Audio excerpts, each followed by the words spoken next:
Wala nang naisalbang gamit ang ilang residente ng Isla Puting Bato sa Tondo, Maynila matapos gumuho ang kanilang bahay sa gitna ng malakas na pag-uulan. Isang residente ang naitalang sugatan. May unang balita live si Bea Pinla. Bea. Ivan, good morning. Nandito ako ngayon sa Delpan Evacuation Center sa Maynila kung saan inilikas ang mahigit 20 pamilya kahapon matapos gumuho ng kanilang mga bahay sa Isla Puting Bato sa Tondo. Pilit pang sinasagip ng dalawang lalaki ang bahay na ito matapos gumuho sa dagat sa kasagsagan ng malakas na ulan kahapon sa Isla Puting Bato sa Tondo, Maynila.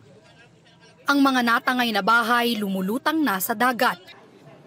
Pinalikas ng lokal na pamahalaan ang mga apektadong residente.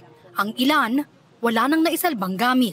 Sabi niya, Mama, wala na ako nailigtas na gamit. Sabi niya gano'n, yung pang-eskwela ko wala na rin nahulog sa dagat. Siyempre natatakot na kami. Mamaya, kung gabi mangyari, natutulog kami. O hindi mo alam, ganyan yan pag tuwing bagyo dyan, kaya high tide, nasira talaga mga bahay dyan sa lugar namin. Kwento ng mga residente, bagamat maulan na raw umaga pa lang kahapon, hindi nila inakalang bibigay ang mga bahay. Sanay na raw kasi sila na kapag may bagyo, binabayo ng malakas na hangin at ulan ang isla. Pero bandang hapon, isa-isa nang gumuho ang mga bahay at inanod ng dagat. Nung hapon na po, mga medyo 1:00, 2:00, bigla pong humabagat. Lumakay ang alon, kaya yung mga bahay namin, inangat ng bahay, tapos na-wash out po yung pinakadulo namin.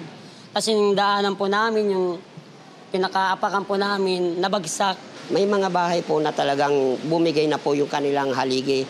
And then dahil dikit-dikit po yung mga bahay sa isla, so nagsunod-sunod po yung pagbagsak ng mga bahay na yun. Sa ngayon, 25 pamilya ang nananatili sa mga modular tents sa Delpan Evacuation Center.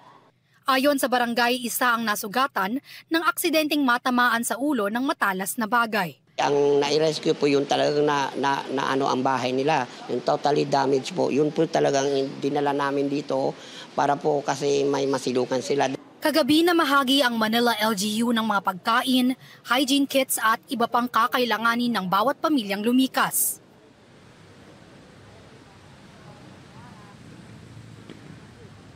Ivan, ang ilan sa mga evacuee na nakausap natin, nananawagan na matulungan silang muling mapagawa yung kanilang mga nasirang bahay. Pero para sa iba naman, mas maigi raw kung marelocate na lang sila para maiwasan ng mangyari ito ulit.